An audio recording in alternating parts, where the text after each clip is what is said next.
आज हम HECP में पढ़ेंगे एपिडेमियोलॉजी चैप्टर का last topic disinfection procedures. Disinfection हमने पढ़ा था, डिसइंफेक्टेंट्स पढ़े थे क्या होता है। डिसइंफेक्शन ऐसा प्रोसीजर जिसकी वजह से क्या हो, जितने भी हमारे आसपास माइक्रो ऑर्गेनिज्म है, बैक्टीरिया है, वायरस है, इंसेक्ट्स हैं, उनको हम किल कर सकें या फिर इनएक्टिव कर सकें। तो डिसइंफेक्शन का प्रोसीजर है वो क्या हुआ, a procedure that eliminates many or all pathogenic microorganisms with the exception of bacterial spores. Which does it mean कि ऐसा कोई प्रोसीजर जो एलिमिनेट करे ऑल पैथोजेनिक माइक्रो ऑर्गेनिज्म को, जितने भी पैथोजेनिक ऑर्गेनिज्म हैं उनको एलिमिनेट कर दे। एलिमिनेट मतलब वहाँ से हटा दे बाय किलिंग और बाय डीएक्टिवेटिंग। एक्सेप्ट जिसमें हम क्या नहीं कर सकते, एक्सेप्ट बैक्टीरियल स्पोर्स। मैंने बताया था कि जो स्टेलाइजेशन प्रोसेस है वो बैक्टीरियल स्पोर्स को भी किल कर सकता है, ख़त्म कर सकता है, लेकिन डिसइंफेक्शन किसी हद तक नहीं कर सकते ये। तो ऑल पैथोजेनिक माइक्रो ऑर्गेनिज्म में हमारे स्पोर्स नहीं आते जो डिसइंफेक्टेंट्स ख़त्म कर सके। ठीक है, तो डिसइंफेक्शन प्रोसीजर क्या हुआ, ऐसा प्रोसेस जिससे क्या हो, जितने भी ऑर्गेनिज्म है, माइक्रो ऑर्गेनिज्म है जो डिजीज़ कॉज कर रहे हैं उनको हम वहाँ से एलिमिनेट करें, कोई भी सरफेस से, कोई भी जगह से। ठीक है, और पैथोजेनिक क्या हुआ, अ माइक्रोब और other organism that cause disease, क्योंकि यहाँ हम पैथोजेनिक ऑर्गेनिज्म को किल कर रहे हैं, एलिमिनेट कर रहे हैं। तो पैथोजेनिक कौन से होते हैं, जिसकी वजह से कोई डिजीज़ कॉज हो रही हो, कोई बीमारी कॉज हो रही हो। ठीक है, तो इनके कुछ प्रोसेस हैं अलग अलग। फर्स्ट है हमारा फॉर फीसिस। फीसिस क्या होता है, एलिमेंट्री कैनाल आपने पढ़ी थी डाइजेस्टिव सिस्टम में, जो उसका लास्ट प्रोडक्ट होता है, जो वेस्ट प्रोडक्ट होता है, जो बॉडी से एलिमिनेट होता है बाय एनस, वो क्या होती है, फीसिस। फीसिस में contain protozoal parasites which may transmit and cause infections disease। तो फीसिस क्या होते हैं, प्रोटोजोअल पैरासाइट्स भी उसके अंदर हो सकते हैं, क्योंकि ह्यूमन बॉडी से एलिमिनेट हो रहा है। ह्यूमन बॉडी में ऑलरेडी कई तरीके के प्रोटोसाइट्स होते हैं, प्रोटोजोअल पैरासाइट्स होते हैं। तो उसमें क्या होता है, फीसिस में सिंगल सेल प्रोटोजोअल पैरासाइट्स हो सकते हैं जो पूरी तरह से डेवलप ना हुए हो। तो सिंगल सेल हैं तो उनको मल्टीप्लाई करने के लिए टाइम चाहिए। अगर हम उसको ना ख़त्म करें, डिस्ट्रॉय ना करें, तो वो मल्टीप्लाई करेगा और ऐसा बैक्टीरिया या ऐसा पैरासाइट की फॉर्म में डेवलप हो जाएगा जो डिजीज़ कॉज कर सकता है। तो फीसिस में कंटेन प्रोटोजोअल पैरासाइट। फीसिस में क्या हो सकती है, ऐसे पैरासाइट्स भी हो सकते हैं जो ट्रांसफ़र करें डिजीज़ को, और जो उसकी वजह से हमें कोई भी इन्फेक्शन या कोई भी इन्फेक्शियस डिजीज़ हो सके। Hence, the chemical disinfection of the feces can be carried out by using। तो हमें क्या चाहिए, इनको केमिकल डिसइंफेक्शन करना है। केमिकल यानी केमिकल्स की यूज़ से फीसेस का क्यों ज़रूरी है, क्योंकि अगर ये प्रोटोजोआ, ये पैरासाइट डेवलप हुए, मल्टीप्लाई करे, तो ये कोई भी डिजीज़ कॉज कर सकते हैं। तो उनको डिजीज़ कॉज ना करने देने के लिए हमें उन्हें क्या करना पड़ेगा, इनएक्टिव या फिर एलिमिनेट करना पड़ेगा पूरी तरीके से। तो वो हम कैसे कर सकते हैं, केमिकल प्रोसेस की वजह से। ठीक है, केमिकल में मैंने बताया था कल डिसइंफेक्टेंट्स के क्लासिफिकेशन थे, उसमें फिनॉल आ जाता है, फॉर्मेल्डिहाइड आ जाता है, ठीक है, ब्लीचिंग पाउडर आ जाता है। ये सब केमिकली फॉर्मेशन है, फॉर्मुलेशंस हैं, जिसकी वजह से हम क्या कर सकते हैं, डिसइंफेक्शन का प्रोसेस अपना कर सकते हैं कंप्लीट। तो either by use of 8% bleaching powder. अगर इसके लिए हम क्या यूज़ कर सकते हैं, 8% ब्लीचिंग पाउडर, जिस ऐसी फॉर्मुलेशन जिसमें 8% ब्लीचिंग पाउडर हो, पूरा टोटल 100% में से। ठीक है, और उसकी जगह हम क्या यूज़ कर सकते हैं, और 10% फॉर्मेलिन सॉल्यूशन।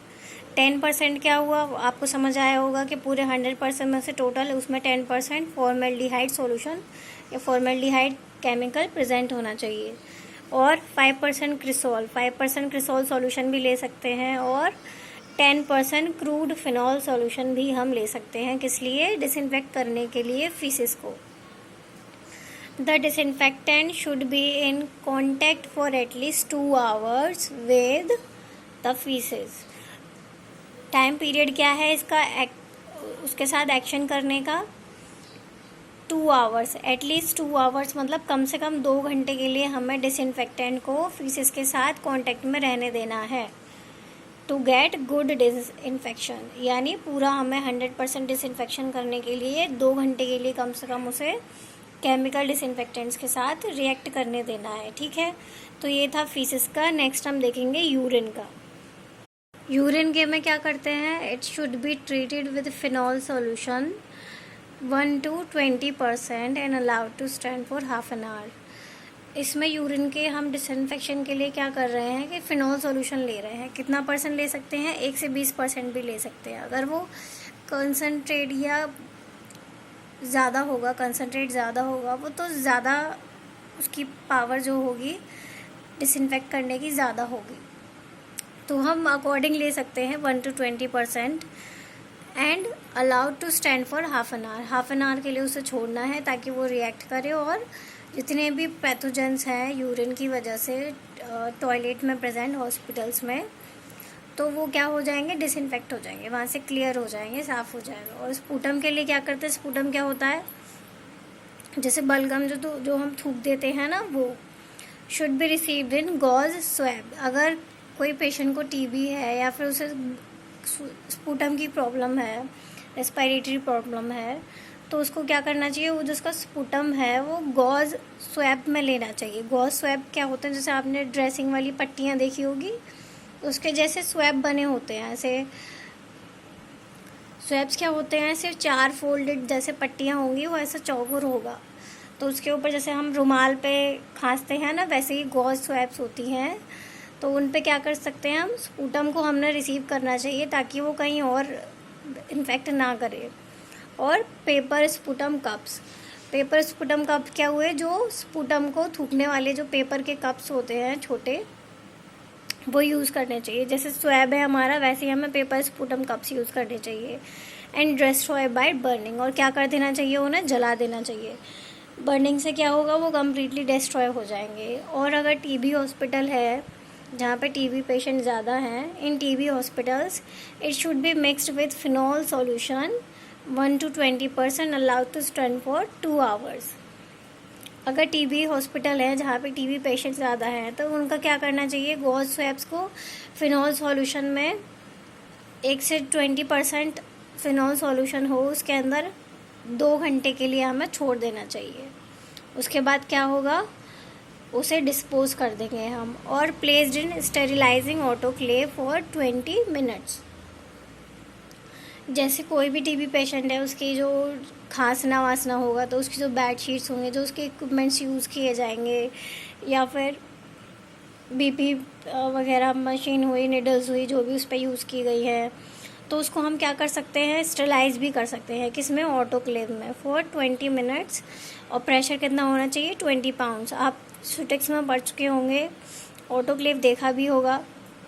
तो स्टेरिलाइजेशन के लिए यूज़ किया जाता है ताकि उससे फ्री फ्रॉम माइक्रो ऑर्गेनिज्म किया जा सके, कोई भी हमारी प्रोडक्ट है, कोई भी चीज़ है उसको। और disinfecting using chemical like 5% cresol. और हम क्या कर सकते हैं? टीबी पेशेंट के जो गॉज स्वैब्स हैं, स्पूटम के जो सैंपल हैं, जिसे हमें डिस्ट्रॉय करना है, डिसइंफेक्ट करना है, उनको हम क्रिसोल 5% क्रिसोल सॉल्यूशन के साथ भी डिसइंफेक्ट कर सकते हैं। ठीक है, तो उसे हम 3 प्रकार से कर रहे हैं: बर्निंग द्वारा, स्टेलाइजिंग द्वारा, बाय ऑटोक्लेव और क्रिसोल सॉल्यूशन द्वारा। ठीक है, नेक्स्ट हम देखेंगे रूम्स का डिसइंफेक्शन देखेंगे। अब हम रूम्स यानी जो भी हॉस्पिटल के कमरे होते हैं, उनको हम कैसे डिसइंफेक्ट कर सकते हैं? By fumigation. फ्यूमिगेशन क्या होता है? फ्यूम्स यानी धुआं छोड़ना कमरे के अंदर, ऐसा धुआं जिसकी वजह से जो कमरे के अंदर जितने भी ऑर्गेनिज्म हैं, जिसकी वजह से डिजीज़ हो सकती है, तो उनका हम डिसइंफेक्शन कर सकते हैं।